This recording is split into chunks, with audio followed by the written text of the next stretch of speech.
Good evening and welcome to this evening's edition of the Vision Root video blog. I'm your host Richard Urban, coming to you from historic Harpers Ferry, West Virginia. Tonight's installment is titled, Jesus Came to Bring a Sword, Not Peace. I'd like to start with the reading of Scripture. This is from a speech by Reverend Sun Myung Moon from September 22nd, 1957. The center of Jesus is attaining the eternally unchanging parents, couple, family, nation, and world. Similarly, you must also have the mindset ready to abandon all momentary values and bonds on earth for sake of unchanging eternal relations. In the last days, there will come a time when you are judged by the things you like.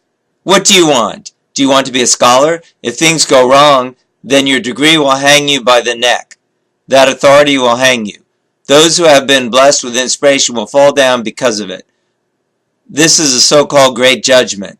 You simply cannot be sure whether the conditions in which you find joy, the conditions you treasure as your own life, will hand you over to the place of judgment. You must not abandon the course, even when you are in an arduous and difficult place. You must persevere to the end so that you can give birth to your second self. I wish you would clearly understand that only this kind of person can enter the kingdom of heaven. This is the reason Jesus said, "Whoever desires to come after me, let him deny himself and take up his cross and follow me." Mark 8:34. Jesus also said, "Do not think that I came to bring peace on earth. I did not come to bring peace but a sword." Matthew 10:34. These are last days. Jesus said, your own family members are your enemies. Furthermore, your physical bodies, the nation, society, etc., all that is not restored are your enemies. And that ends our reading for today. Well, I'd like to talk about the current situation. First of all, I'd like to talk about that President Donald Trump has fantastically, worked to move on the things he said he's going to do. And I'd also like to talk about the fact that, in case you didn't notice, there's a type of what I would call a fake polarization going on. I mean, the polarization is real, but in a way it's fake and manipulated. You see these far leftist, ungodly people, so-called, Antifa movement and so-called anarchists, like doing riots at the University of Berkeley, which apparently the police did nothing about, and smashing things up, and things preventing freedom of speech.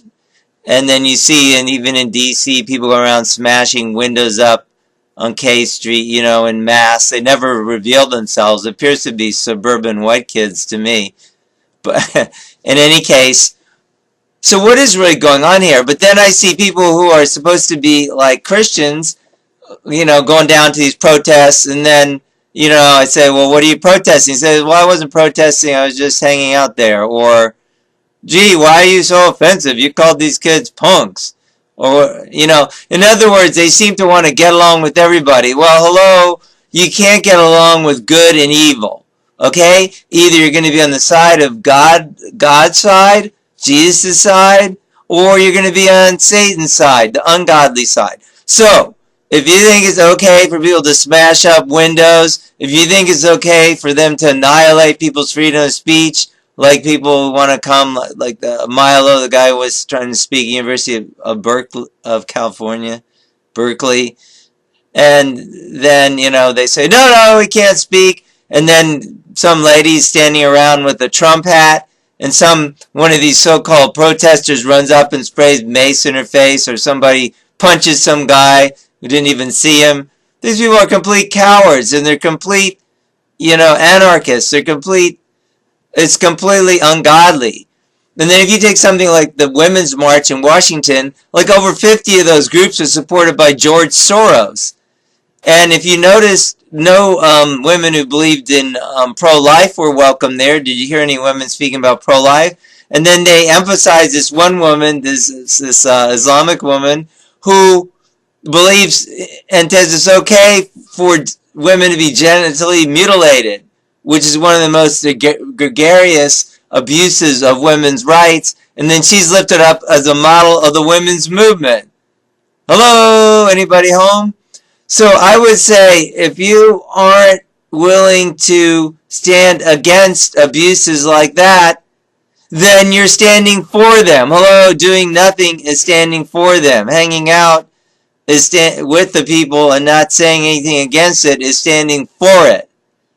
That's what it's standing for. So I think you got to get your sword sharpened. Jesus said he came to bring a sword, not peace. Well, so if you are one of these kind of guys who thinks, peace, peace. Oh yeah, everything's okay. Everything's not okay. Abrogating people's rights is not okay. Causing racial strife is not okay. Pretending to be for Black Lives Matter when you really don't give a crap about all people getting murdered every day in different neighborhoods like in Chicago or DC for that matter, that's baloney. That's not true love. That's false. It's fake. So I don't know. I feel really inclined to speak about that. This is fake love. It's fake Christianity. That's not real love. Real love is standing up against evil. Standing up for people right to speak out. No, I don't believe in, for instance, homosexual rights, but I do believe in the rights of people to speak their mind, like this guy Milo at University of Berkeley. Hey, I might not agree with everything he says. I might agree with, some of the values he states, but I don't agree with his lifestyle. But can he speak? Sure, he can speak. Do I agree with, people on the far left? No, they can speak though, but they can't go around intimidating people, smashing people, beating on them, because they don't like them, say, oh, that's hate speech, you can't say that. So, if you can tolerate that stuff and stand by and not speak out, I'd say you need to get your sword sharpened. I don't care, if you call yourself a Christian or not.